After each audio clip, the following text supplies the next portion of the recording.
Você acha que o frio é o seu maior inimigo? Você está errado. A maior ameaça do Pleistoceno não era o gelo que rachava seus ossos, mas sim o predador que respirava nele. Em um piscar de olhos, uma matilha de lobos gigantes poderia cercar sua família e um urso das cavernas podia esmagar seu crânio com um único tapa.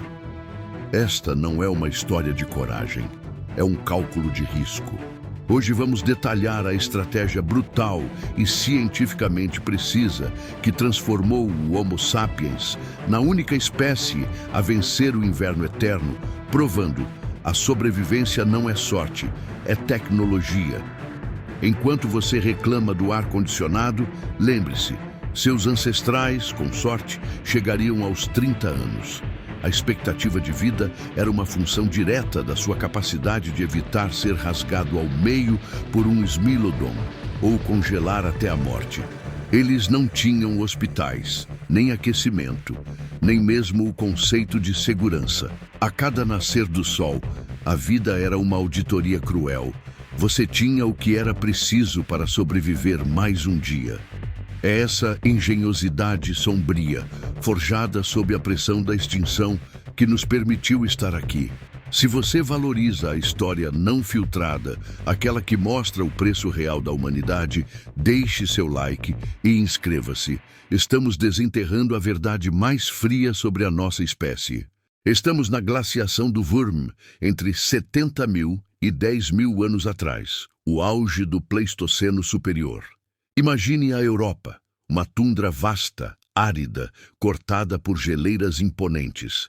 As paisagens de hoje, como o Mediterrâneo ou as planícies francesas, eram estepes de permafrost, onde a temperatura média podia cair para menos 10 graus no verão. A atmosfera era rarefeita, o céu cinzento e opressor. A geografia não era um cenário, era um inimigo ativo.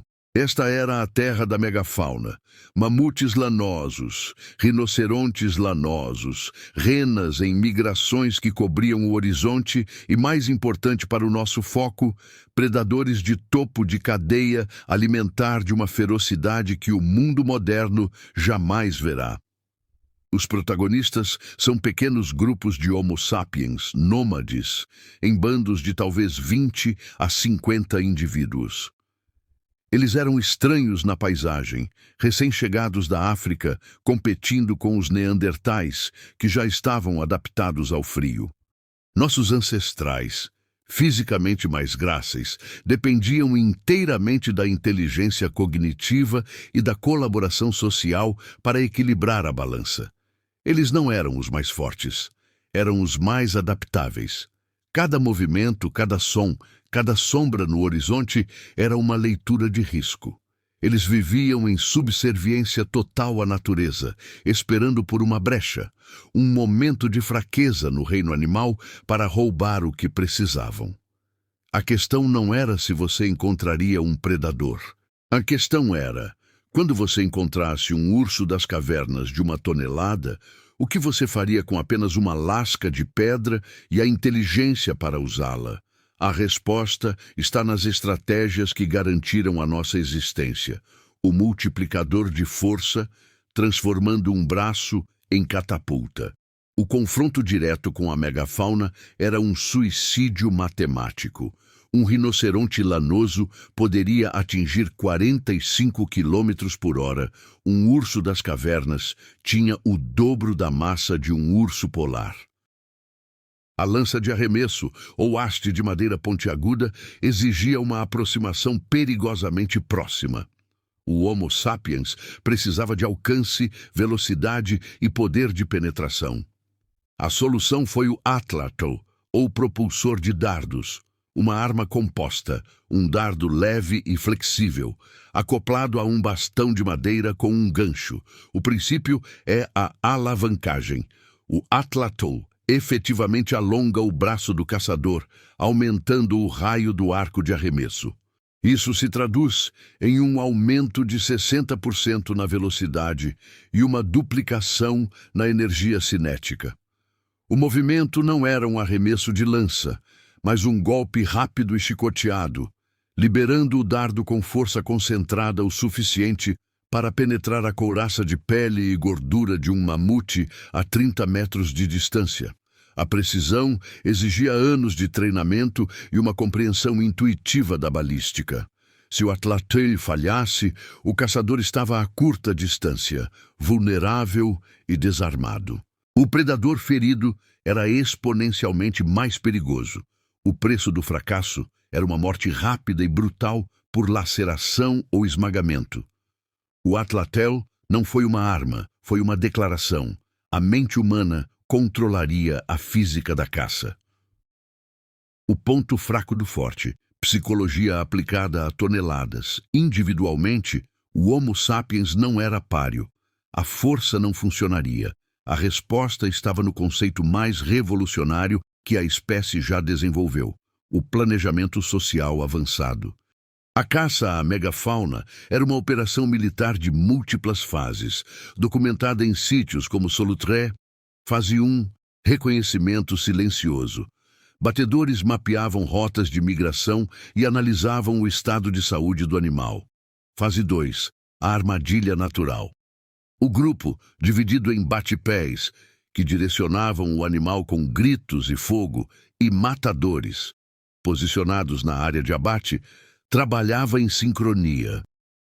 Eles direcionavam o mamute ou o bisão das estepes para a armadilha, um desfiladeiro estreito ou um pântano congelado. O objetivo era causar exaustão e pânico. Fase 3. O abate coordenado.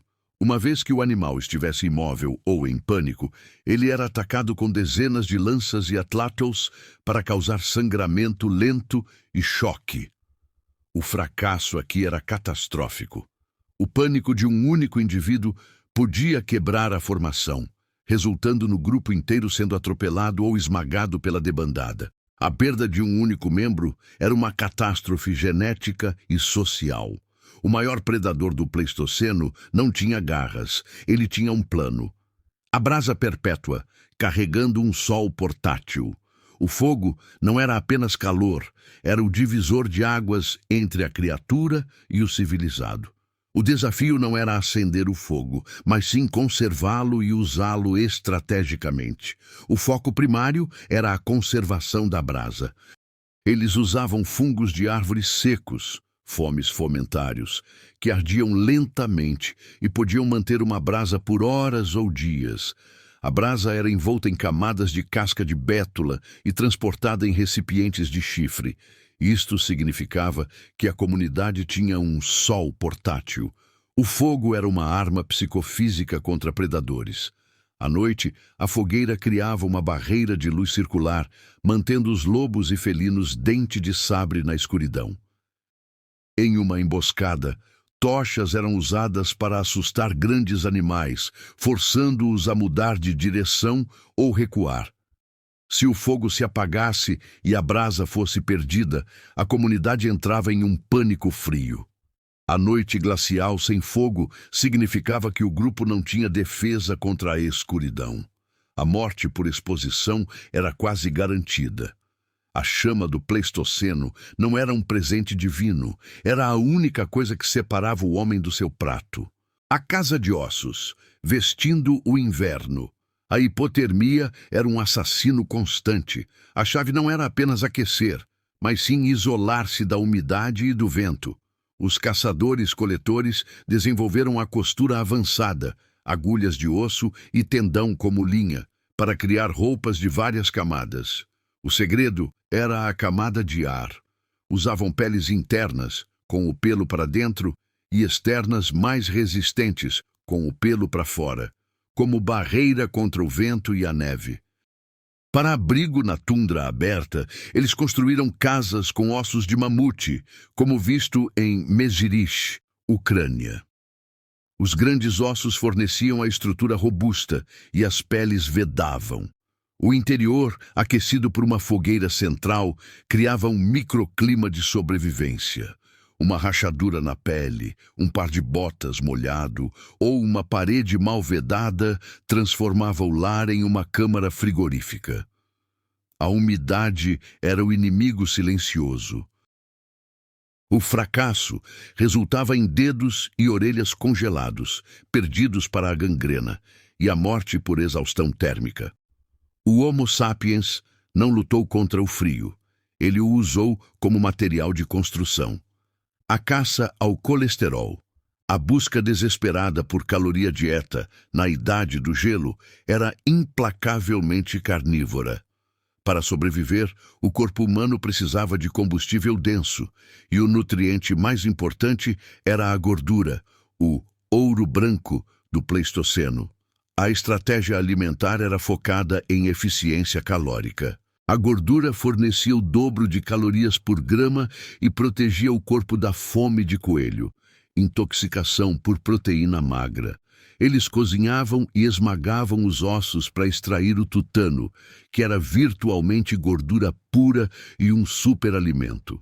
Para a conservação, usavam o fogo para defumar e secar a carne em tiras finas, e o frio intenso como um freezer natural, enterrando a carne no permafrost. O fracasso em obter gordura levava a uma inanição rápida. A falta de calorias enfraquecia o sistema imunológico e impedia a geração de calor corporal suficiente, o que era a rota mais rápida para a hipotermia. A dieta do gelo não era sobre o que queria comer, era sobre o que o seu corpo exigia. A linha vermelha, tratamento de choque e o fim da dor. Um ferimento na idade do gelo era uma sentença de morte lenta. A sobrevivência exigia um conhecimento de cura empírico e sofisticado. A primeira regra era parar o sangramento.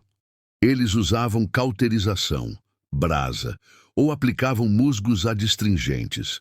Para fraturas, eram especialistas em imobilização, usando talas de galhos e couro cru para criar gessos primitivos.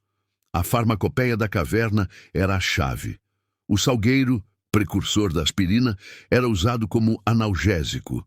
Fungos com propriedades antibióticas podiam ser usados para tratar infecções. Sítios arqueológicos mostram evidências de cirurgia, como a trepanação, com taxas de sobrevivência razoáveis. O fracasso era a septicemia. Um ferimento de predador introduzia bactérias mortais. O indivíduo doente ou ferido era um fardo, e a decisão de abandoná-lo era, em alguns casos, o preço da sobrevivência do grupo. A cura não era um milagre, era a ciência da flora e da biomecânica humana. Tudo isso que descrevemos não é especulação fantasiosa, é fato cientificamente comprovado. Arqueólogos e biomecânicos modernos testaram a eficácia do Atlatel. Simulações balísticas mostram que o dardo atinge velocidades superiores a 150 km por hora, aniquilando a armadura da presa. A análise isotópica em restos humanos confirma a dieta hipercarnívora e a dependência de gordura. Os ossos curados, encontrados em sítios como Xanidar, mostram que o tratamento de fraturas complexas era realizado com sucesso. O que parecia improviso na hora da luta, na verdade, era ciência pura, nascida da observação e da necessidade. O Homo sapiens era o melhor engenheiro de seu tempo. A megafauna nos forçou a evoluir, mas o gelo nos tornou engenheiros. A resiliência humana não é uma qualidade abstrata. É a habilidade de calcular o risco, socializar a solução e executar o plano de forma brutal. Vencemos o Pleistoceno não pela força, mas porque transformamos a nossa fraqueza em uma rede de conhecimento compartilhado. Pense nisso. Se a sua vida dependesse da brasa que você carrega e da precisão da sua lança, você teria sobrevivido? Deixe a sua opinião nos comentários. E fala de onde você está assistindo esse vídeo, mas a batalha nunca terminou. Se o predador era o nosso maior inimigo, o que dizer da doença que podíamos levar dentro de nós? A história da humanidade está escrita em ossos partidos e peles costuradas. Nunca esqueça o preço da sua segurança. Inscreva-se no canal, ative o sininho da notificação e te espero no próximo vídeo.